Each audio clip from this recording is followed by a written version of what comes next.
Dice el profeta Zacarías, ¿estás conmigo?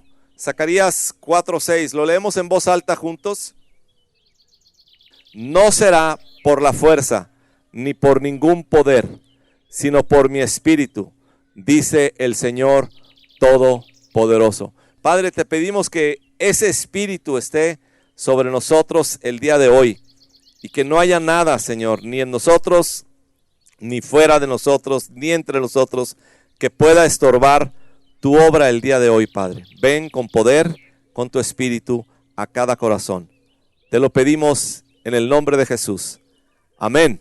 Amén. Este es un versículo bastante conocido para muchos. De hecho, esta semana, el jueves, Gus, que sabe, ayer o antier, Jesús Farías le decía a Gus cómo se sabe todos los cantos nuevos y viejos, Gus. Y en la oración, Gus cantaba un canto basado en este versículo, ¿cómo dice Gus? No por espada ni con ejércitos, mas por tu Santo Espíritu. Entonces, ¿cuál es el contexto de este versículo, de esta promesa tan increíble? No por la fuerza, ni por ningún poder, sino por mi espíritu, dice el Señor. ¿Qué es lo que estaba sucediendo?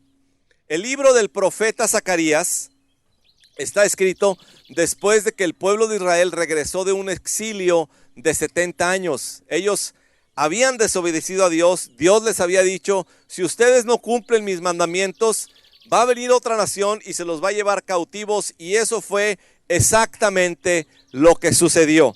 Al regresar de ese exilio, al terminar los 70 años, el profeta Jeremías así lo había profetizado, que ese tiempo iba a durar.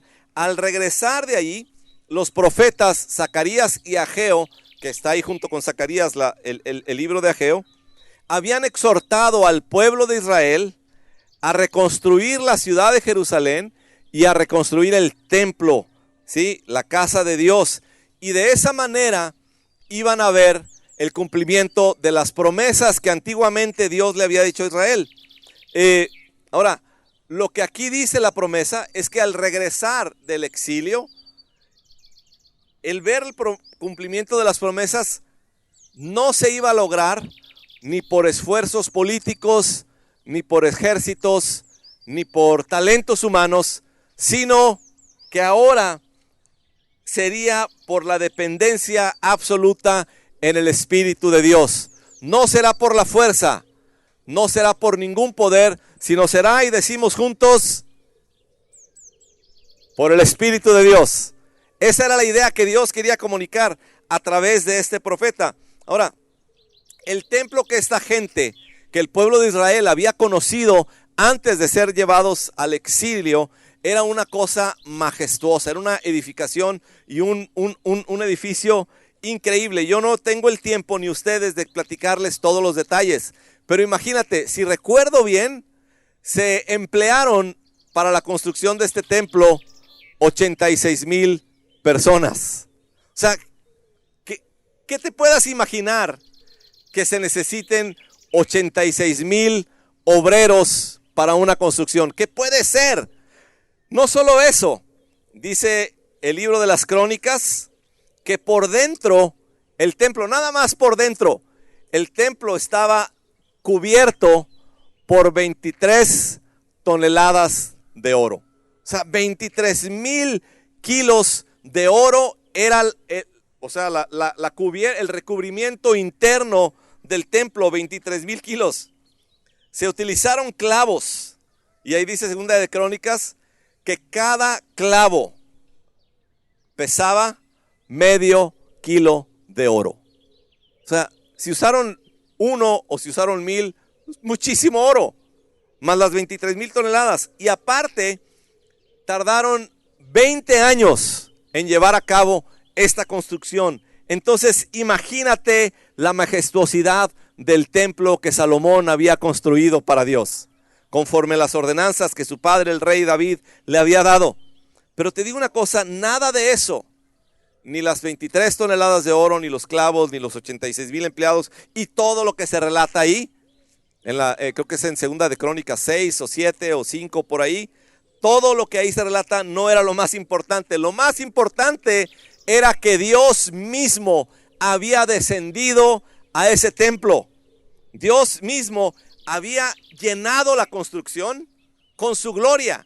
Hay dos ocasiones, creo que en 2 de Crónicas 6 y 7, donde se dice que la gloria de Dios descendió sobre la casa, sobre el templo, de tal manera, ¿sí?, que los sacerdotes y los levitas se tuvieron que salir. Los que tenían que estar ahí llevando a cabo los servicios de adoración y toda la actividad religiosa, se tuvieron que salir y no podían hacer su trabajo. ¿Por qué? Porque Dios había descendido sobre la casa. Ahora, eso a mí me recuerda la importancia de que cuando hay actividad divina, nosotros tenemos que hacernos a un lado con la actividad humana. Cuando Dios se presenta. Ahora imagínate, en cierto sentido la palabra gloria o la gloria de Dios tiene una connotación que significa peso. Entonces imagínate el peso sobre esta casa llena de la gloria de Dios. Y los sacerdotes se tuvieron que salir. Entonces la gente identificaba este templo más que por el oro y los sacrificios que habían hecho. O sea, porque ahí era un lugar donde se habían encontrado con Dios mismo. O sea, era un lugar para encuentro con Dios. Otra cosa, Dios le había prometido a Salomón y al pueblo también. Y hoy que estábamos orando ahí del otro lado del parque, estábamos mencionando este versículo.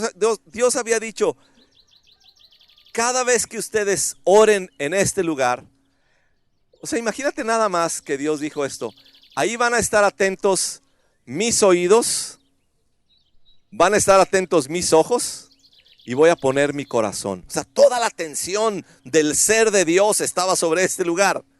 Esa era la casa de Dios, era el lugar del encuentro con Dios. Ahora imagínate que al haber sido exiliados por su desobediencia, regresan 70 años después y la ciudad está destruida y el templo está destruido.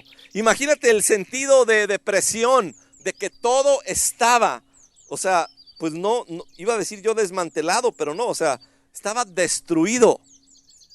Y entonces, de hecho, tanto Ageo como Zacarías mencionan, y Esdras y Nehemías mencionan que el pueblo estaba descorazonado, que el pueblo cuando llegaron se echaron a llorar, que dijeron, ¿dónde está la casa de Dios? ¿Dónde está la gloria de Dios? ¿Dónde está todo lo que se invirtió? ¿Dónde está el lugar donde podemos encontrarnos con Dios mismo? Ya no existe.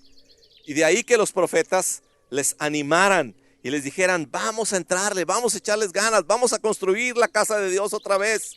Y que Dios prometió, imagínate lo que Dios prometió. Y les dijo, ahí mismo más adelante del versículo que leímos, dijo, oigan, escuchen, no menosprecien los días de las pequeñeces.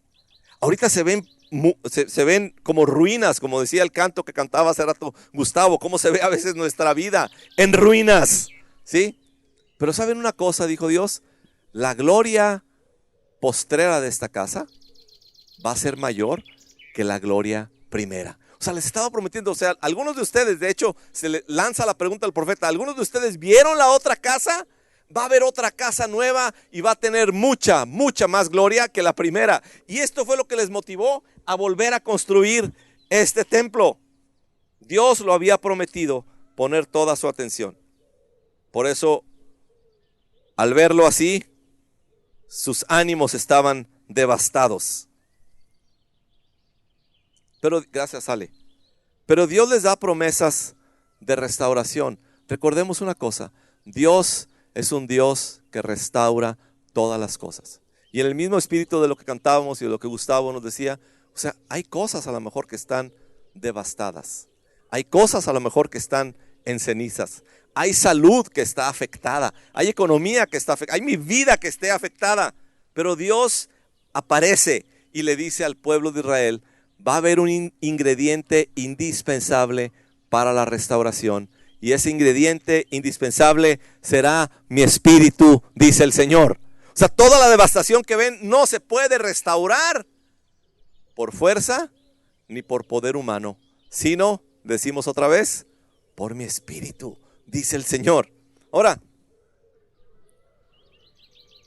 ya no se trata, tanto de riquezas, de oro, de clavos de oro de medio kilo, ya no se trata tanto de eso.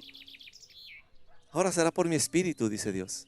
Ahora será, mi casa se va a construir por mi espíritu. Y la promesa de Dios a Zorobabel, que era el líder político de la nación, descendiente de David, no era un rey, pero era el líder político, el gobernador, si pudiéramos decirlo así. Dios le dice: Zorobabel, tú empezaste a construir este templo, tú lo vas a terminar y va a ser por mi espíritu. Nuevamente, dice Dios, se va a volver a construir un lugar de encuentro con Dios. Pero ¿saben una cosa? Ese templo que se construyó también desapareció. Si uno dice: bueno, Dios, ¿qué traes, Dios? O sea, nos prometes una casa, la hacemos, viene tu gloria, y luego nos llevas cautivos y luego regresamos, nos prometes una casa con más gloria, y esta también desapareció. 70 años después, más bien 70 años después de Cristo, ese templo segundo también fue destruido. Y dice: bueno, o sea, que Dios no quiere que haya un lugar para que se le encuentre, no quiere Dios que haya un lugar para reunión. No era realmente una construcción física en la que Dios estaba interesada, hecho por materiales y por piedras físicas. Dios tenía algo mucho más en mente. Dios tenía algo mucho más glorioso en mente. Cuando dijo: la gloria postrera será mayor que la primera, Dios tenía algo mucho mayor en mente. Y de hecho, si brincamos al Nuevo Testamento, fíjate el lenguaje que utiliza el apóstol Pedro para hablar de nosotros como la iglesia. Puedes leerlo ahí, 1 de Pedro 2, 4 al 5. ¿Sí lo tienen? Dice: Cristo, viva, rechazada por los seres humanos, pero escogida y preciosa ante Dios. Fíjate, o sea, esto a mí se me hace increíble esta frase. Al acercarse a Él. Es decir, cuando cada uno de nosotros se acerca a Dios, al acercarse a Él, también ustedes. ¿Quiénes son ustedes? ¿Quién? Nosotros. Al acercarse a Él, también ustedes son como piedras vivas, con las cuales se está edificando una casa espiritual. De este modo, ustedes llegan a ser un sacerdocio santo para ofrecer sacrificios espirituales que Dios acepta por medio de Jesucristo. ¿Cuál era el centro del encuentro con Dios en el Antiguo Testamento? Era el templo, eran los sacerdotes y eran los sacrificios. Y aquí dice el apóstol Pedro: no, ahora Mena es una piedra viva. O sea, Mena es una piedra viva, ¿lo ven? O sea, lo ven con la vida que tiene, es una piedra, pero está vivo. Y acuérdense que lo que leímos es el apóstol Pedro el que lo está diciendo, a quien Jesús le dijo: oye, tú eres Pedro, tú eres la piedra sobre quien edificaré mi iglesia. Y ahora Pedro nos las pasa al costo y dice: ¿sabes qué? No se trataba nada más de mí como piedra. Se trata ahora de todos ustedes como piedras vivas. ¿Te das cuenta de esto? Y a mí me encanta la idea que no habla de construir una casa espiritual con ladrillos, sino con piedras. ¿Qué es la importancia? ¿Sí? Los ladrillos son hechos por el hombre, con materiales que el hombre encuentra. Las piedras son hechas por Dios mismo. Y ahora Dios nos dice: ustedes son piedras, ¿sí? Levanten la mano las piedras. Soy una piedra espiritual, soy una piedra viva con la vida del Espíritu dentro de mí. Y lo que está sucediendo es que se está construyendo una nueva casa espiritual, un nuevo templo para Dios. Y esto es el templo, familia. Paréntesis. Por favor, nunca le llames a San Luis Gonzaga 5370, ese lugar que Dios nos regaló, ¿sí? Nunca le llames templo, no es un templo. No hay sacerdotes, tampoco hay sacrificios, tampoco tenemos que traer animales para matarlos ahí. No es un templo.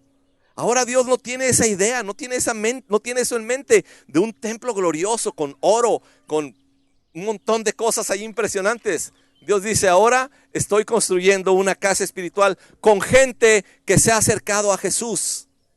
Jesús es la piedra principal. Cuando ustedes se acercan a Él, ustedes se convierten también en piedras vivas.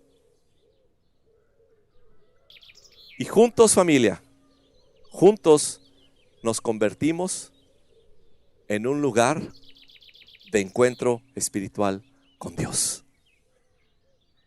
Y juntos somos el depósito donde Dios decide hacer que su gloria ahora descienda sobre nosotros. El apóstol Pablo toma esta misma idea y fíjate lo que nos dice en Efesios. O sea, Pablo le está hablando a la iglesia, a los creyentes, y fíjate lo que nos dice. Efesios 2, versículo 19. Por lo tanto, ustedes ya no son extraños ni extranjeros. Ustedes son conciudadanos de los santos. Lee conmigo esta última frase. Y miembros de la familia de Dios. ¿Lo puedes decir en voz alta otra vez? Ustedes son miembros de la familia de Dios. Ustedes fueron edificados sobre el fundamento de los apóstoles y los profetas, siendo Cristo Jesús mismo la piedra angular. Dice, en él todo el edificio bien armado se va levantando para llegar a ser un templo santo en el Señor. En él también ustedes edificados juntamente para ser morada. Ustedes han sido edificados para ser morada de Dios por su Espíritu. Si la Biblia es verdad, yo creo que es verdad. Si la Biblia es verdad, hay más gloria en este parque y en estas sillas de plástico que en el templo de Salomón con 23,000 kilos de oro. Si la Biblia es cierta, y yo creo que es, hay más de la gloria de Dios en Carlos y Tere, y en mí, y en ti, y en cada uno de nosotros, que somos piedras vivas para edificar la morada de Dios en el Espíritu. Eso es la iglesia, familia. ¿Te das cuenta? ¿Te das cuenta? ¿Te das cuenta por qué tenemos que cambiar nuestra mentalidad? De decir en la mañana, el domingo, voy a ir a la iglesia. No. La iglesia, cuando te subiste a tu carro, se subió al carro. Y cuando te subiste al camión, se subió al camión. Y si no pagaste, pues la iglesia no pagó el camión. Pero, o sea, esto es la iglesia. O sea, eso es algo maravilloso y que representa en muchas maneras la gracia de Dios. Porque es lo que Dios nos llama. O sea, somos en ese sentido más valiosos que el templo mismo de Salomón. Y uno dice, ¿cómo puede ser eso? O sea, ¿cómo puede ser que el faraón, este faraón egipcio que está aquí, no el faraón aquel, o sea una piedra más valiosa que un clavo de medio kilo de oro? ¿Y saben qué es la respuesta de Dios? Por mi espíritu. Por mi espíritu. Nada más. Por mi espíritu. Y es la obra de Dios mismo. Y me encanta que, o sea, cómo nos describe. Ustedes antes eran extraños, eran extranjeros. Eso eran, estaban lejísimos de Dios. Pero la gracia de Dios, la sangre de Cristo nos ha acercado. Y ahora ya no somos ni extraños, ni extranjeros o advenedizos, como dice la Reina Valera, ¿sí? Ahora en Cristo Jesús somos conciudadanos de los santos y miembros de la familia de Dios. Familia, piensa en esto. La iglesia no es solo una agrupación de gente devota, ¿sí? Que le echa ganas para tener una vida bonita y que moralmente somos mejores que los que no vienen a la iglesia. Olvida, por favor, ese concepto de la iglesia. En la iglesia no estamos las mejores personas. Si la Biblia es cierto, estamos lo peor de la sociedad en la iglesia. ¿Estás de acuerdo conmigo? Porque la escritura dice, o sea, Dios escogió a lo más vil y menospreciado, ¿sí? O sea, ¿qué te parece, Jesús Farías? Tú que eres una persona ejemplar, pero Dios dice, no, ¿sabes qué? Yo te escogí, pero te escogí porque eras lo más vil y lo más menospreciado. ¡Wow! De hecho dice, escogí a lo pobre para avergonzar a lo rico, escogí, o sea, esa es la mentalidad y la economía de Dios. Lo más insensato para avergonzar a lo más sabio. Es que en la iglesia debemos de tener pura gente perfecta, ejemplar. La realidad es que Dios parece decir que en este lugar lo último que cabe son personas perfectas. ¿Sí? Y esa es la maravilla de la gracia de Dios y del Espíritu de Dios. Que aquel que era menospreciado, insensato y todas las palabras que utiliza ahí Pablo en 1 Corintios, nos convertimos ahora en piedras vivas para edificar la morada de Dios en el Espíritu.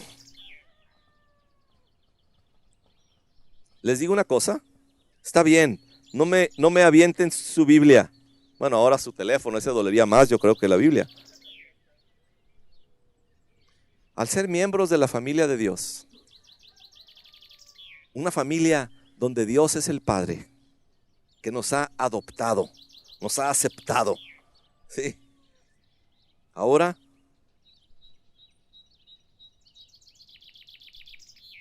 yo estaba leyendo este versículo y dije, caray, eso quiere decir que no somos cualquier cosa. Y yo sé que suena arrogante si yo digo no somos cualquier cosa, pero en muchas maneras no es arrogante, en realidad es humillante. Sí, es humillante pensar, híjole, ¿cómo? O sea, yo estaba lejos, yo era extraño de Dios, pero ahora quién sabe cómo. A mí se me hace que Dios cometió algunos errores. Y a la hora que hizo la lista de su familia, se volteó y yo me colé a su familia. Yo le agarré el cuaderno y puse mi nombre, entonces ya pude pasar. O sea, tiene que haber pasado así. Porque no hay otra manera más que a través de su bondad y su gracia. Un poquito más arriba en Efesios, de donde leímos los versículos 19 al 22, en el 12 y el 13. Toma un momento para esto, ¿sí? Dice Pablo, recuerden, recuerden que en ese entonces es el entonces de cada uno, ¿sí? Cuando no estaba cerca de Dios. Recuerden, tómate 2 segundos, 2 minutos, 1 minuto para recordar tantito cuando no estabas cerca, cuando estabas separado de Cristo.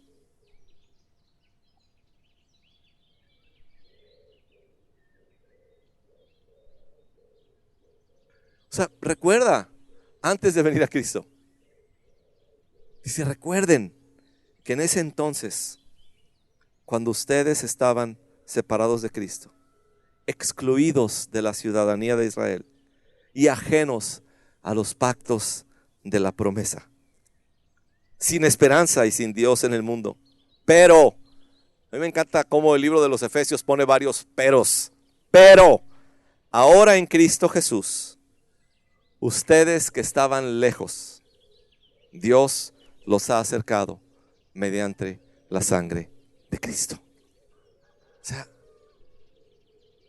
familia, lo que la sangre de Cristo logró y logra para nosotros es inconcebible. ¿Sí? Va mucho más allá de que, híjole, que repitas 20 veces. ¿Sí? Hay poder en la sangre de Cristo. Que la sangre de Cristo tiene poder. Repite otra vez. Repite. Cúbrete con la sangre de Cristo. O sea, está bien si eso te ayuda.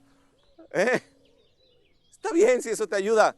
Pero la realidad, lo que dice ahí es que Dios, lo que utilizó, el boleto, el pasaje que Dios utilizó para que tú y yo, que estábamos lejos de Él, viniéramos a ser parte de su familia y conciudadanos de los santos y miembros de la familia de Dios, lo que Dios utilizó fue la sangre de Cristo, que nos limpia de todos pecados. Y de ser personas viles, menospreciadas, nada nobles, como dice 1 Corintios, somos hechos justos en Cristo Jesús y podemos acercarnos a la mesa de Dios.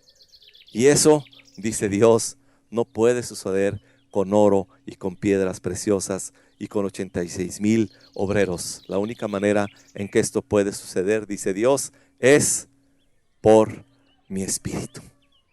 Esta casa espiritual no puede ser construida de otra manera más que, dice Dios, por mi espíritu. Me encanta cuando, esa frase, morada de Dios en el espíritu, o morada de Dios por su espíritu. Me encanta la versión del Mensaje. Dice que nosotros estamos siendo edificados como una casa espiritual. Y me encanta la frase: un lugar donde Dios se siente en casa. O sea, este es un lugar donde Dios se siente en casa. Esta es gente con la que Dios se siente en casa. Una de las cosas que más me encantó de la cumbre de liderazgo, Vivi y yo estábamos allá arriba en un palco, entonces teníamos la vista de todo el auditorio. Hace unas semanas, no recuerdo cuándo, nos visitó en la iglesia un amigo. Este amigo, él dirige, creo que 51 grupos. Es como jefe de un distrito de grupos de AA, ¿sí? Y después platicando con él, él me dijo que iba a llevar a 180 personas a la cumbre. Llevó 180 de sus discípulos a la cumbre a aprender de liderazgo. Y entonces de arriba nosotros veíamos el ala donde estaban los 180. Y a la hora del break salías y era donde había un montón de humo, ahí estaban ellos. Y otra cosa curiosa,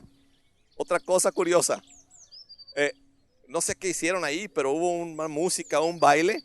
Yo veía desde arriba a todos nuestros conciudadanos parados, así. Y veía a nuestros compadres de AA, traían un fiestón.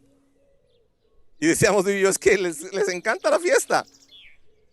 Pero los conciudadanos estaban muy propios, ¿sí? Muy propios. Y de arriba los podíamos ver, se me hizo increíble eso. Pero dije, o sea, esto es donde Dios se siente en casa. Amén. Y yo puedo ser alguien donde Dios se siente en casa conmigo. Esta es la bondad de Dios. Ahora, déjame decir otra cosa.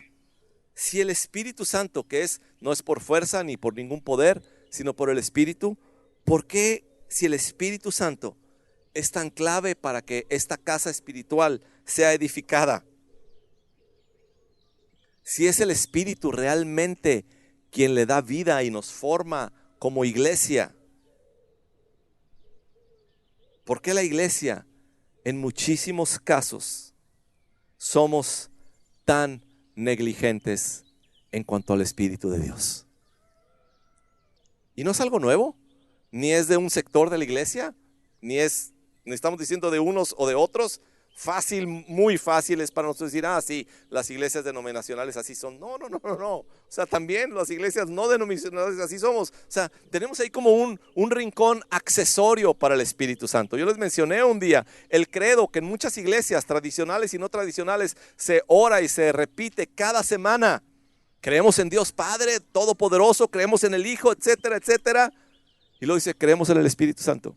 Y no se dice absolutamente nada más. Yo digo, ¿por qué? Quizá es o porque hay muchísimo que decir del Espíritu Santo y no tenemos tiempo en esta oración del credo para contarlo, o porque lo queremos mantener relegado de alguna manera al Espíritu de Dios.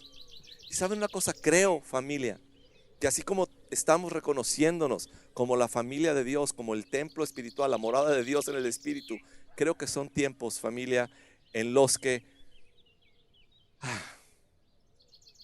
tenemos que tener un nuevo odre para darle lugar y libertad al Espíritu de Dios entre nosotros.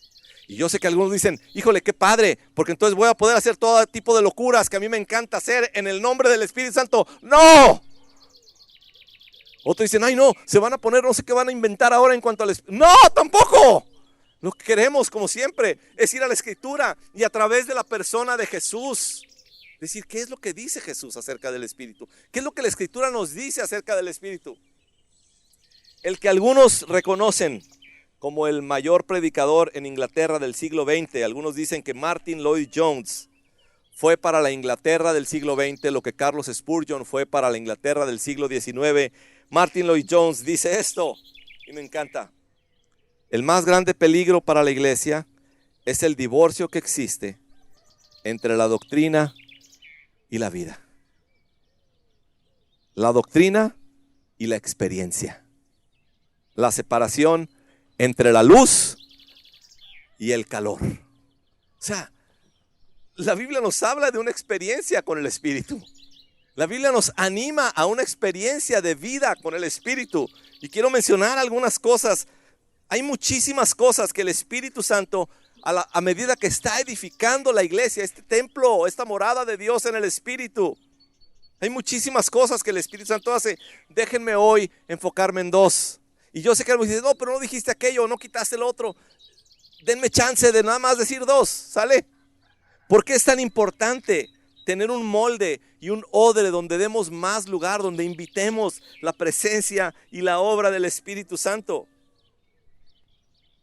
Donde nos aseguremos que no nada más somos una comunidad bien linda, ¿sí? Ay, qué lindos los cristianos, son muy amables. O sea, el señor de la tienda de la esquina de mi casa es muy amable también, ¿sí? O sea, ¿por qué? ¿Por qué creemos que hay más de lo que el Espíritu Santo quiere hacer? No nada más una comunidad, sino una comunidad llena del Espíritu Santo. La primera cosa que quiero decir es que el Espíritu Santo impacta, afecta y revoluciona nuestra experiencia como hijos de Dios. El Espíritu Santo magnifica mi experiencia como hijos de Dios. Yo estoy seguro, porque lo he escuchado, que muchos de nosotros tendríamos un testimonio de lo que el Espíritu Santo ha hecho en nosotros como hijos. Creo que el Espíritu Santo nos lleva, y ahorita quiero compartir algunos versículos, nos lleva a un sentido de seguridad y de pertenencia a Dios. Muchos creyentes batallamos mucho con la seguridad. Muchos creyentes batallamos con preguntas como esta: ¿seré salvo o no seré salvo? Y uno dice, bueno, es que te tienes que aprender toda la doctrina. Necesitas doctrina y experiencia, vida del Espíritu, ¿sí? El Espíritu Santo, cuando viene y nos confirma como hijos, Dios, en serio, ¿saben qué? Déjenme desviarme tantito. El apóstol Pablo les dice a los efesios también, en el 3er capítulo, le dice, oigan, yo doblo mis rodillas y oro, todo el tiempo oro, dice Pablo, por ustedes, para que conozcan el amor de Dios que no se puede conocer. O sea, Pablo, ¿por qué me dices que conozca algo que no puedo conocer? Porque es una cuestión sobrenatural que Dios hace a través de su Espíritu, ¿sí? El Espíritu Santo, familia, quiere darle poder a nuestra experiencia como hijos de Dios, como el canto que cantábamos, ¿sí? Era esclavo del temor, ahora soy un hijo de Dios. Y cuando Pablo habla de eso a los Gálatas, no está hablando del temor a los miedos. Ay, joder, es que tengo miedo de esto, de aquello. No, o sea, de vivir en una vida de relación con Dios, de temor. Ya no quiero vivir como ese esclavo. Quiero vivir con la experiencia de la vida que el Espíritu produce en mí, y que desde aquí de adentro puedo clamar y decir, Abba, Padre. Que en mis momentos de inseguridad puedo decir, Abba, Padre. Que en mis momentos de confusión puedo decir, Abba, Padre. Y eso no lo puede hacer nadie más que el Espíritu Santo en nosotros. ¿Por qué? Porque cuando el Espíritu dice Abba, Padre, ¿sí? Se desarrolla, de alguna manera, se desarrolla algo intuitivo aquí adentro, que reconoce que somos hijos de Dios, y no es otra cosa más que el Espíritu Santo comunicándolo. Yo he platicado 2 experiencias y hoy pienso en ellas, y pídanle a Dios que Dios me dé nuevas historias, porque siempre platico las mismas. Entonces, yo recuerdo cuando era un creyente joven, ¿sí? Y no conocía mucho de la Biblia, y un día llegué a visitar a una amiga y estábamos platicando y me dijo, oye, tú lees la Biblia, ¿verdad? ¿Y vas a una iglesia? Pues sí, le dije. Me dijo, vamos a la sala, ahí están unas amigas de mi mamá enseñándole la Biblia. Y pues vamos, ¿no? Y estas mujeres venían de algún tipo de secta, ¿sí? Y me empezaron a... Pues yo no lo quería decir, Farón, pero ¿qué vas? Y me empezaron a hacer preguntas que yo no sabía contestar. Y me empezaron literalmente me pusieron una trapeada teológica esa tarde, ¿sí? Y yo no, honestamente yo me sentía arrinconado, casi como haciéndome para atrás. Y recuerdo perfectamente que les dije a estas señoras, oigan, si quieren déjenme irme a estudiar un poquito y nos vemos la próxima semana. Yo me fui de ahí bien deprimido, bien deprimido. Dije, ¿qué onda? Entonces, ¿qué creo? No creo, no entiendo. ¿Qué onda con esto? Y me acuerdo así que el Espíritu de Dios me habló y me trajo la palabra aquella que Jesús dijo: en los postreros tiempos habrá falsos maestros que van a tratar de engañar aún a los elegidos. Yo me dije, wow, pero lo que más me impactó es decir, qué increíble, no sé por qué, pero fui elegido por Dios. Soy elegido por Dios, el Espíritu Santo me comunicó eso a mi espíritu. Dije, wow. Y lo mismo, o bueno, más bien similar, me sucedió el día que me bauticé, ¿sí? Recuerdo el día que me bauticé. O sea, nos decían en la iglesia que teníamos, ¿no?, dar un testimonio. Yo tenía mi testimonio preparado de lo que iba a compartir. Y la iglesia estaba llena y estaba ahí la tina donde yo me iba a bautizar y yo tenía mi speech listo. Y cuando me paré ahí, no sé ni cómo tampoco, pero el Espíritu Santo me comunicó el amor de Dios. Y yo me paré y dije, no sé qué decirles. Lo único que puedo decirles es que sé que Dios me ama y me acepta. Y ahí fui bautizado. Y el amor de Dios me agarró y me tomó, y por 3 horas estuve llorando de agradecimiento y de sentir y experimentar el amor de Dios en mi vida. ¿Por qué? Porque lo que la Escritura dice es que eso es lo que hace el Espíritu Santo. Ustedes, dice Gálatas 4:6, ustedes ya son hijos y Dios ha enviado a sus corazones el Espíritu de su Hijo. O sea, la gracia de Dios es tal que el mismo Espíritu que hay en Jesús, Dios lo agarró y me lo envió a mí y te lo envía a ti, que eres un hijo de Dios. Dios envió a nuestros corazones el Espíritu de su Hijo que clama, Abba, Padre. Algo se despierta aquí cuando llegas a Cristo y yo no te lo sé explicar todo, pero algo se despierta aquí en tu corazón que se comunica con Dios y dice, Abba, Padre. Y empieza una relación con Dios, no una cuestión nada más mental y racional. Y luego dice Pablo, ustedes ya son hijos, Dios ha enviado a nuestros corazones el Espíritu de su Hijo que clama, Abba, Padre.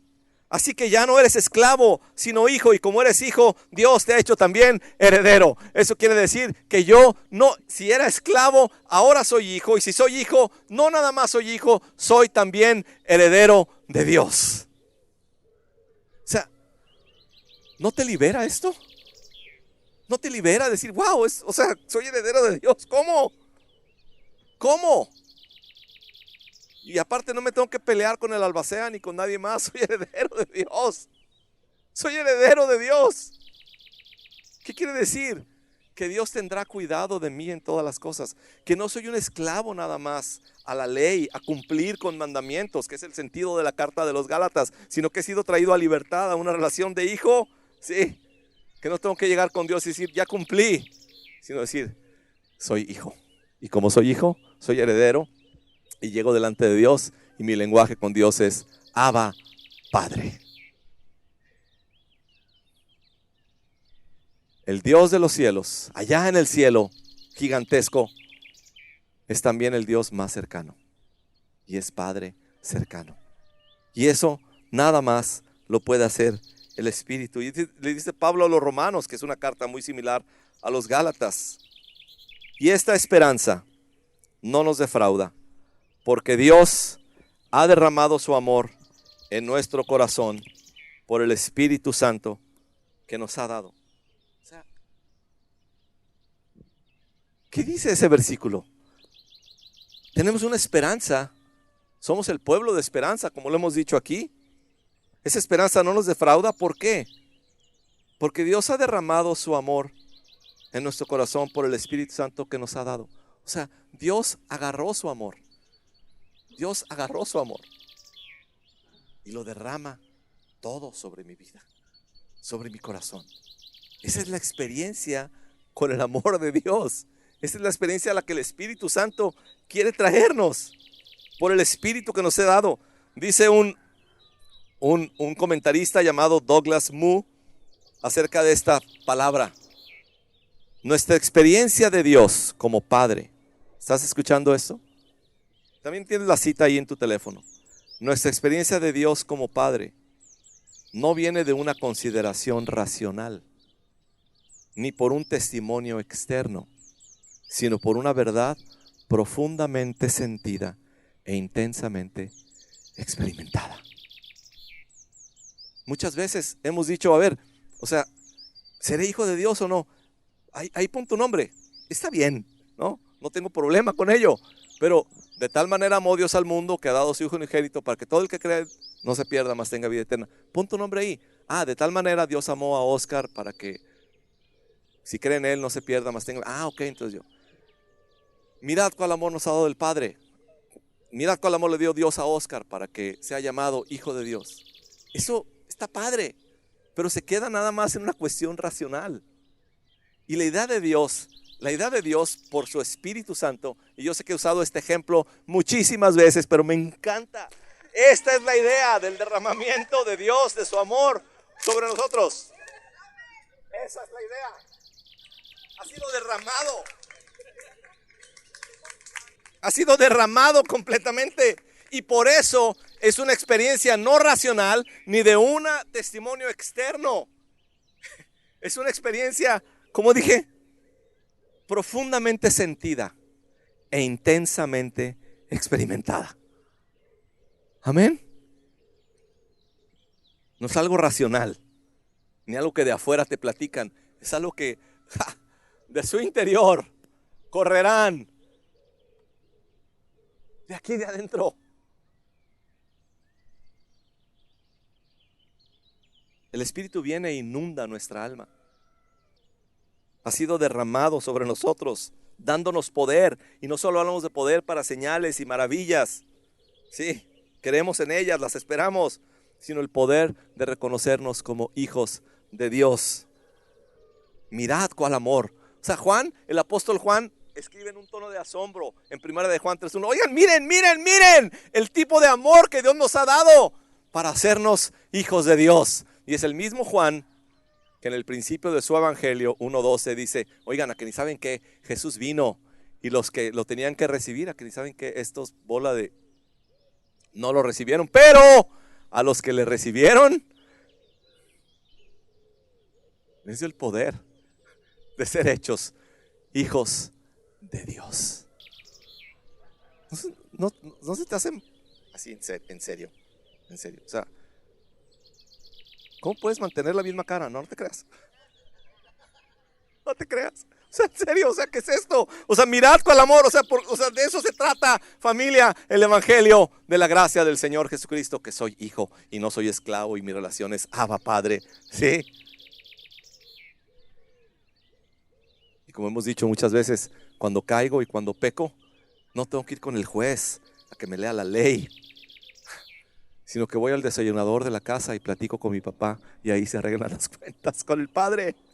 No, o sea, no es otra cosa diferente. ¿No es en serio? Claro, si usted prefiere religión, vaya y esclavícese. Pero esta es la libertad para los hijos de Dios. Para los hijos de Dios. Solo por el Espíritu de Dios. Jesús lo dijo. Oigan, les dijo a los discípulos, oigan, yo estoy con ustedes, pero que ni saben qué, estaré en ustedes. Por eso les conviene que me vaya, porque yo estoy aquí afuera, pero algo va a suceder, que voy a estar adentro de ustedes.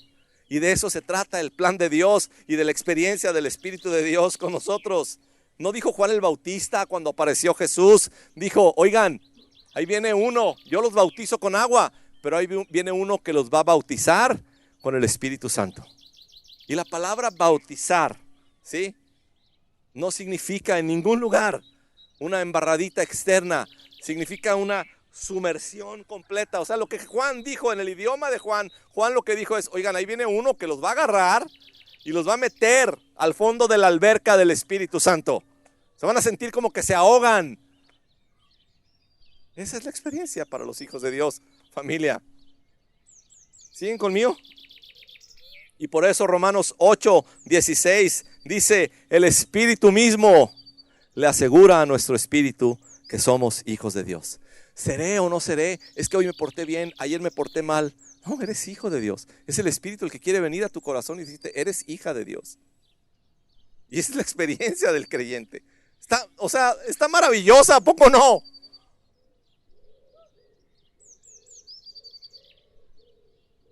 Cambia todo. Cambia todo.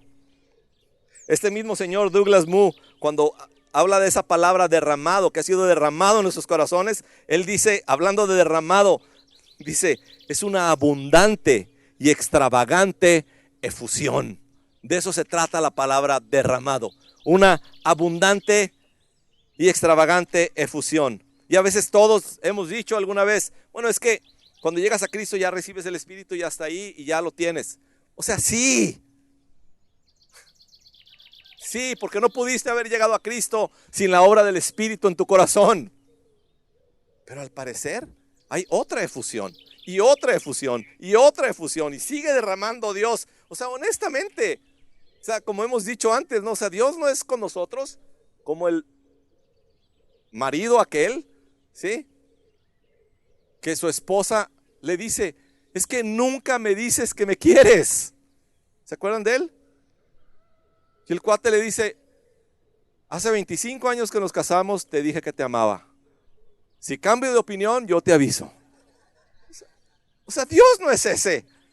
Ya te dije el día que te convertiste que te amaba, ¿eh?